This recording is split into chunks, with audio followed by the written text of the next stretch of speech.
Kate, congratulations, a 3-category winner. How does it make you feel? It's awesome. Thanks, Steve. It's just so exciting and really thrilling and a big surprise too. It was cool. Yeah. Well, let's talk about the songs. The one has won 2 categories. What is that song? That's Dusty Room. Yeah. And the categories it won? The lyrics category, and it was a joint winner in the spiritual category. Yeah. What was it about? Dusty Room is a song, it sort of uses the metaphor of letting a friend come and see your dusty, untidy room full of strange things. And it's sort of a metaphor for how friendship can really help in times of grief or trouble or when you have a problem. Sure. And by sharing these things that seem maybe too heavy to carry on your own, you kind of come to an understanding that we're all the same and we're all in it together and we have the same issues. There's really not really anything that can't be shared, so that's what that one's about. Okay, and the other one? The other one is Coffee My Lover, and it won the folk acoustic section, and it's basically a funny love song to coffee because I love it.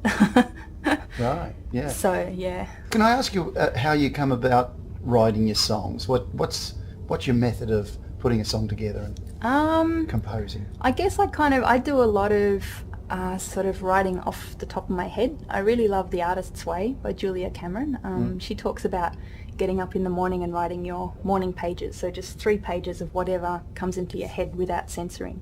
And I find that doing that kind of clears out my mind, and I sort of, by the end of it, I'm getting to some ideas that I'm currently interested in. You know, I think all songwriters have their themes and their sort of subjects that they regularly come to or explore.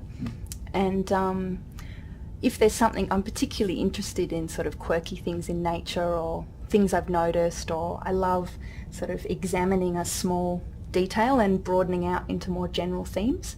So most of my writing is about that. I just start with things I've noticed and things I'm thinking, and I'll usually find myself getting a bit deeper into it. It's usually words first for me and then music. So I'll sort of take the words that I've got and start playing around on the guitar and see what happens. Yeah. Always the guitar? Now, you told me before that you got to 7th grade level with piano, which is that's quite right. impressive. Yeah. So sometimes piano too. It just sort of depends what type of song it is.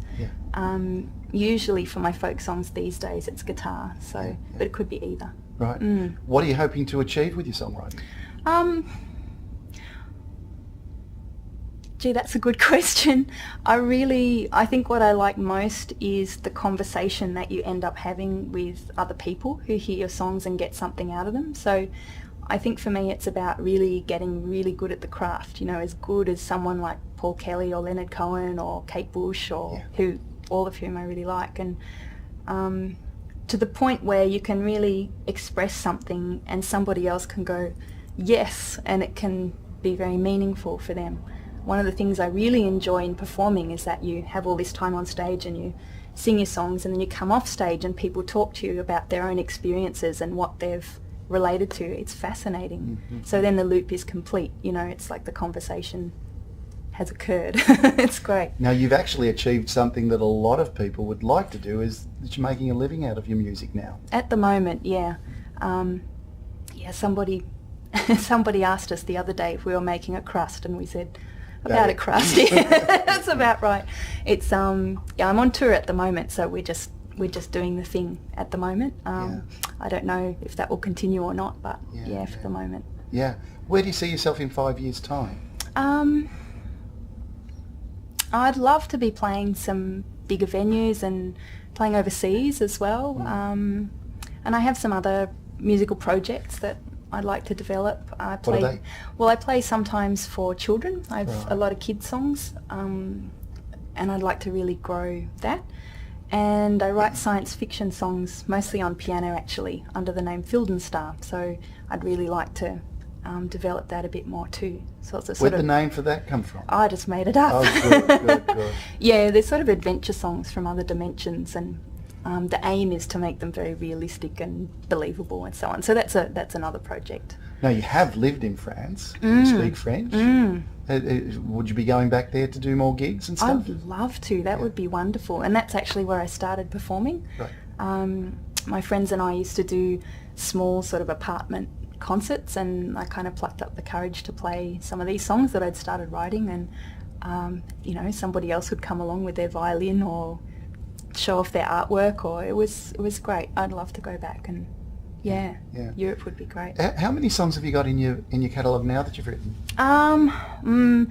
That I can kind of pull out and play, probably 50, 60 maybe. Wow. Something like that. That's a guess. But I think including all of them, that it might be something like that, yeah. But you get up every morning and write something? Yeah, at the moment not, because I'm on tour. Okay. And I'm mostly driving, but I really miss it, yeah. And definitely I've gone through long periods where that's what I do every single day. Yeah. Even when I had a day job, you know. Right. Just for half an hour even, it makes you feel really good. Great. Yeah. Well, Kate, again, congratulations and best luck in the future. Thanks, Steve. Yep. Thanks very much.